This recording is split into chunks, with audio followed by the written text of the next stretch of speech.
Okay, dear students, welcome to session 4 today. So again, we'll be continuing with module 1, that is Introduction to Business Ethics. We'll first recapitulate whatever we have done. So till now, we know that ethics is important because it influences and all the various stakeholders. So it can help you uh, have greater employee commitment, have greater loyalty from your customers and investors, increase the satisfaction of customers, and for the organization also it can lead to greater earnings. So basically all your stakeholders, they would be impacted positively if we practice ethics, right? Then there are certain factors also which tend to affect ethical behaviors. In the previous lectures we saw that the organization policy, how do you hire, how is the reward system in the organization, all this, it tends to affect the way in which the ethical behaviors are adopted by employees in an organization. Then further, we know that ethics in a workplace, if it has to be emphasized upon, it needs support from the top management, and it requires that all the information should flow to various stakeholders so that the ethical culture at the workplace can improve. So now in today's session, we'll be covering the various theories of ethics. So what are the ethical theories?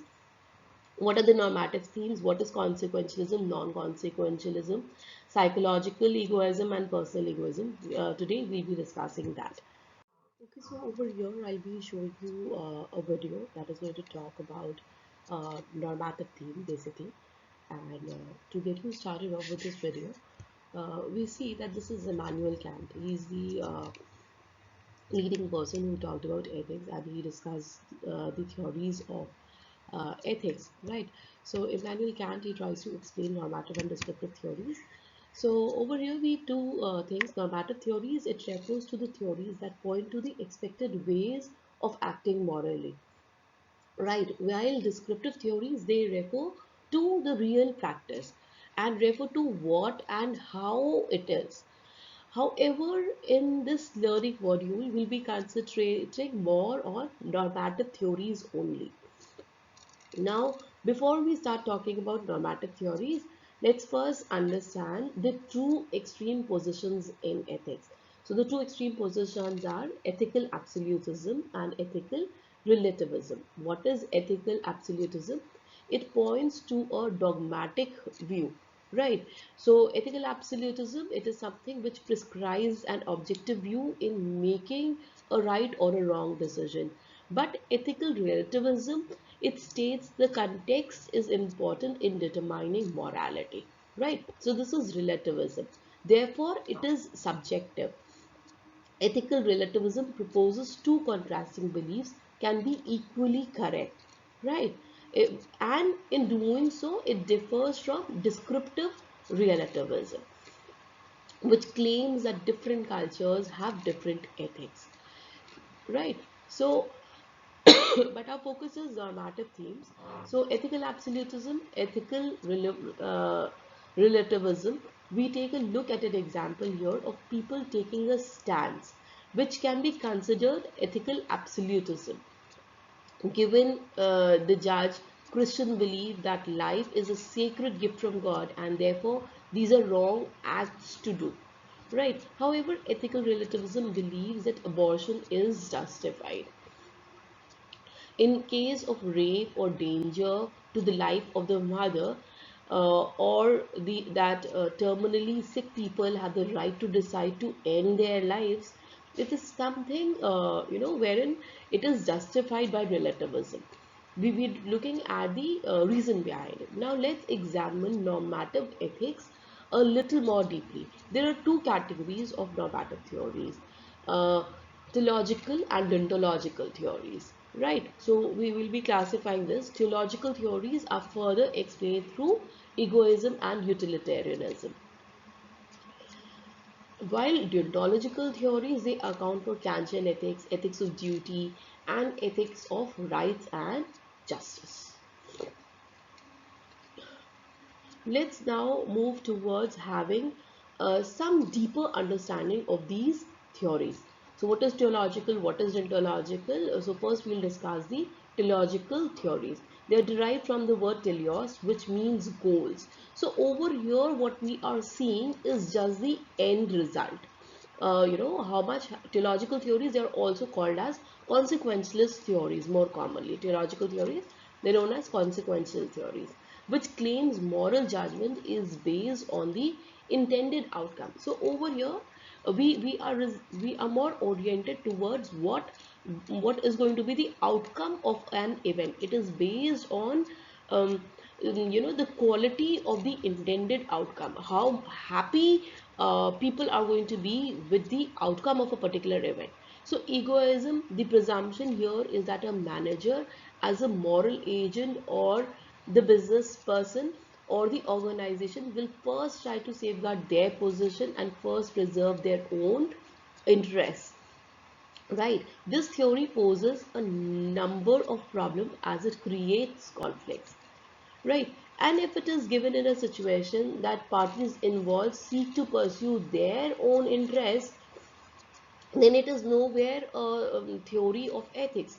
It provides, utilitarianism. The presumption here is that any action, it is only permitted if it meets the consequence leads to maximum benefits and minimum harm.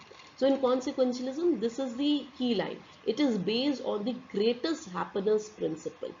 Whereas deontological theories, this word deonto, which means duty in Greek, so this is a Greek word again, they are referred to on the to non-consequentialist theories. So it states that means are more important than an outcome. So over here, the decision, it is driven by duty or principle. So over here, we are not looking at the final outcome. We are rather looking at the action that is taken, whether it is moral or not, in deontological theories. Right. So deontological theories, they are Kantian theories, duty of the ethics of duty, and the ethics of right and justice. Kantian theory, it proposes that worth of a moral action should be based on the intention of the person performing the decision, right? So we are more concerned with the moral action. Kant's theory, it offers categorical imperative, which are maxim 1, maxim 2, and maxim 3. Maxim 1, which says that examines the dimensions of consistency of an action. Right. It proposes that an action is right if everyone can follow the same underlying principle. Right. So that is maxim 1. In any similar situation, if maximum people will do the same thing, then it is okay. However, the question also is that if everyone to act in a similar way in comparable situations, does that make it a universal law? So this is the first maxim. Maxim 2, it examines the dimensions of human dignity. The understanding being that respect for human dignity and individual freedom is maintained where people are not treated as means. So to the ends, and the last is maxim 3, it examines the dimensions of universality. So in an attempt to overcome the challenge of subjectivity, the maxim examines if the principle can be applied to or is acceptable to every human being. Right, so that is maxim 3. The duty of ethics has been criticized for being very complex. So, and it is being too optimistic also. So, over here in non-consequentialism, we just approach the Kantian duty. So, the last one is ethics of rights and duty, which is derived from the works of the famous philosopher. The principle says that some of the most important rights are those uh, of right to life, right to freedom, right to protection of property, which freedom of speech. So an entitlement to a fair legal process amongst others. So over here we are talking about right to justice. So, like we were discussing, the various ethical theories in business. So, the ethical theories that are there in your syllabus, they're basically the normative theories, but we should also know that there's the other side to normative theories also, which is called as the descriptive theories of ethics. So, normative theories of ethics, why do we say Normative because we know from the previous lectures also that ethics, it is a normative study. It is an investigation that attempts to reach normative conclusions, right? The norms set up by the society, we're trying to meet those. So over here we are trying to come to conclusions whether decisions are going to be good or bad, what their impact is going to be. So example, every companies should follow corporate governance standards, or managers ought to act in a manner so as to avoid conflict of interest. So ethical theories, from here we'll be starting off. They can be divided into two broad categories. I'll take you to this. That is consequentialist normative theories and non-consequentialist normative theories. Normative themes, there are basically two: egoism and utilitarianism. Non-consequentialist, they can be divided into three. So, deontological theories, ethics, duty of ethics, and these. Okay, so the classification of normative themes in ethics, they can be broken down into two, like we were discussing, the consequentialism and non-consequentialism. Consequentialism can be further broken down into two, that is egoism and utilitarianism. And non-consequentialism, it is also known as Kantian ethics or duty-based ethics, wherein we would be looking more towards what is the moral intention behind it. Why would everyone do a certain thing like this in a certain situation? Then we call it deontological or duty based or Kantian ethics, right? So, consequentialism is basically wherein we are looking at the consequences of an event. We are looking at the outcome of an event. So, this can be divided into two categories, that is egoism and utilitarianism. Egoism is further classified into two, personal and psychological, and then we will discuss all this in detail in the upcoming slides. So what is consequentialism? See, just don't get confused by this word. Just take it that this word is nearly equivalent to consequences or the outcome of an event. So when you take a particular decision, looking at what outcome it is going to produce, what is going to be the final thing that is going to come out, what is going to be the consequence of this particular action if I take, then we are taking the approach that is consequentialism. Now, so in ethics, like we were saying, normative theories propose some principle or principles for distinguishing right actions from wrong actions. Those theories, like we saw in the previous slide also, they can be divided into two broad categories, that is consequentialism and non-consequentialism. So according to consequentialist theory, the moral rightness of an action is going to be determined solely by its result, solely by its consequences, solely by its outcome. So if its consequences are good, then the act is good. So if you are doing good, if everyone is happy with the outcome, if everyone is satisfied with the result, then we say that the action is good because the outcome is good. We are just concerned with all that ends well is good, right? Over here, that is the approach. So however, if the outcome is bad, then everything you did was wrong. So in consequentialism, we are just concerned with the output. We are just concerned with what is going to be the final result.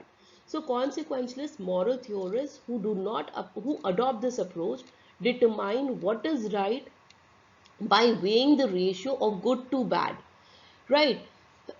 So if an action produces more good, it is going to be a good action. If a action produces more uh, bad, then it is going to be a wrong action. So the right action is the one that produces or will probably produce at least a greater ratio of good to evil as any other course of action open to the agent. So hope consequentialism is clear. Consequentialism, remember, it is from the word consequences. We are just concerned with what is going to be the output, what is going to be the result, what is going to be the final uh, consequence of an event. If the consequence is good, if the ratio of good that is produced is larger than the ratio of evil, then the ratio of bad, then we say that an action is good. But however, the consequence is that the ratio of bad is more than the ratio of good, right? So we say that the action is wrong. So in consequentialism, how do you determine whether an action is right or wrong? We see the consequence of that particular action, right? Then we come to non-consequentialism. Now, as the word says, over here it is non-consequentialism. I would say it is non-consequences. So we are not concerned with the consequences. We are not concerned with the outcome. Rather, over here, we are more concerned with the moral assessment of the action, right? We are not going to see what good or bad was produced in the end. We would say what actions were you taking because of which a particular outcome was produced. So in non-consequentialism or deontological theories, they determine what is right or wrong not by the consequences of an action, but they believe that there are other factors which are relevant to the moral assessment of an action. So over here we are looking into those other factors. Like I would explain this through an example. A non-consequentialist would hold that for Kevin to break his promise to Cindy is wrong, not simply because it had bad results. See, if I just say it has bad results because it damaged, it hurt Cindy's feelings and it damaged Kevin's report. If I do so, I am looking at it from consequentialism point of view, because the output, because the consequence is bad over here, because the consequences is something that over here we do not see more good, we see more bad. Cindy has hurt her feelings and Kevin has damaged his reputation. But if I look at it from the non-consequentialism approach, we see that the inherent character of this particular act, we see that for Kevin, breaking his promise is still wrong. Is it right to break your promise? No, that very act of breaking a promise is something that is wrong. So by non-consequentialism theory, we are not seeing the end result. We are not seeing Kevin's damaged reputation or Cindy's hurt feelings. Over here, we are seeing the action itself. The action of breaking a promise is something that is wrong. So that is why we say that this act is a wrong act, right? Then we further see normative theories. The second thing we have is egoism. Egoism is further broken down into two, like we were discussing: personal egoism and psychological egoism. So first, let's understand what is egoism. Over here, we say in egoism that it asserts that the only moral obligation an individual has is towards himself, right? So we should not render any help to others. It says that an act is going to be correct only if it promotes an agent's long-term interest. Over here, the rod for measuring the actions is basically self-interest. So over here, an individual's personal interest is equated with the interest of the organization of the society, with the interest of the organization or the society. Over here, the intention is to provide positive consequences, positive results to the party's interest without considering the consequences to other parties. So egoism, like the name says, over here we are more concerned with I, me, myself. What is in store for me? When I look at that, when I neglect the other parties who are going to be impacted because of a particular action, we are considering egoism. So egoism, there are two kinds of egoism: personal egoism and impersonal egoism. Personal egoism is that, I should pursue my long-term interests without dictating to others what they should be doing. However, impersonal egoism is that everyone should go ahead and follow their best long-term interests. But if you hear it very carefully, if you listen to it very carefully, it wouldn't sound like an ethical theory. So these are some criticisms of egoism. So when I talk of that, I am thinking just of myself. If you remember the first lecture, we tried to bring out what is ethics. Ethics is something wherein we are trying to control our own selfish urges. We understood it from the example of a nature. We are not animals. We've developed, we've evolved as humans. We have to be considerate for others. Only then the breakdown of the society can be prevented. But over here, if I again talk of a theory called as egoism, what is it emphasizing is it's emphasizing on the fact that our self-interest needs to be promoted, right? Personal egoism, I take care of myself, I do not tell others what to do. Impersonal egoism, everyone should follow their own long-term interests. But does it sound as a moral theory? No, it doesn't. So if I look at the criticism, it says that all individuals, they are self-motivated, and it undermines the human tendency to rise above self-interest in the times of calamities like flood, earthquakes, etc. It ignores blatant wrongdoings like bribery, pollution, gender discrimination. If I'm going to just care about myself, I'm just going to promote my self-interest, then for me all these wrongdoings won't matter. But this is something wrong. So at the first place, the first criticism in itself explains it all, that it doesn't even look like a moral theory at all. So now what is psychological egoism? Psychological egoism, it tries to explain why people behave selfishly. So, it says that people are, as a matter of fact, that they rise in a manner that they must behave selfishly. So psychological egoism, it asserts that all actions are selfishly motivated and truthfully unselfish actions are therefore impossible. Even such apparently sacrificial acts as giving up one's own life to save lives of one children, or blowing the whistle of an organization's misdeeds at great personal expense, are, according to psychological egoism, done to satisfy their own personal self-interested desires. So they say, even if you're trying to save someone's life, if you're trying to save your child's life, you have a self-interest driving you behind that. When you blow the company's secrets out, when you blow the company's wrongdoings, misdeeds to the outside world, you are doing it because you are looking for your selfish desires. You want to satisfy your own egos over there. Okay, so now students, coming on to the second type of consequentialism concept, that is called as utilitarianism. Now the word utilitarianism, it has been derived from the word utility. So what is the utilitarian principle on which this concept of consequentialism lies?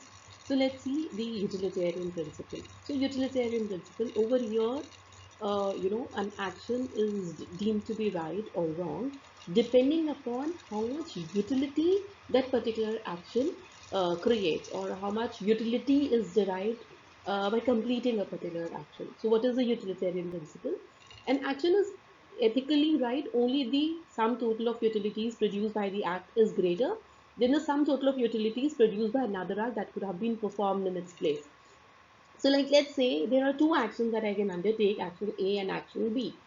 If action A produces more utility as compared to action B, then I would say that A is more ethical as compared to action B, because the utility that is produced by completing action A is more than what is derived by action B. So over here, in as per this principle, what we see is this particular theme, or this particular concept of utilitarianism, it tries to provide an objective mean of resolving conflicts of self-interest with the action of common good. So more utility to more people means more ethical. So you choose those actions.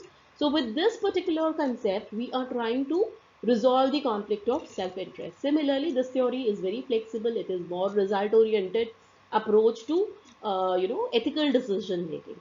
Now, but wherein with this theory also there are certain criticisms. What are the criticisms? Let's see in the next. So the criticism is, first of all, it is said that the concept of utility, it sounds very good, but if you talk about measurement of utility, is it practically possible? Utility, it tends to differ from person to person or from time to time and place to place. Therefore, it is next to impossible to measure with accuracy the concept of utility. Secondly, what problem is being encountered when we talk about utility is the intractability to measurement that arises when dealing with certain benefits and costs. We with surety, we with accurate predictability, we cannot measure benefits and costs. And then there is also a lack of clarity as to what constitutes benefits and what constitutes the cost, right? So that is psychological egoism. Now wrapping up this today's session, the key takeaways are utilitarianism judges specific decisions by examining the decision's consequences. What output or what result is it going to produce? Is it going to produce more good? If it produces more good, it is ethically correct. If it produces more bad, then it is ethically wrong. Utilitarianism defines right and wrong in terms of happiness of a society's members. Utilitarian ethics defines an act good when its consequences bring greater good or happiness to the greater number of people. There are a variety of specific forms of utilitarianism. Therefore, utilitarianism is straightforward, but in practical terms, it can be difficult to measure the happiness of individuals.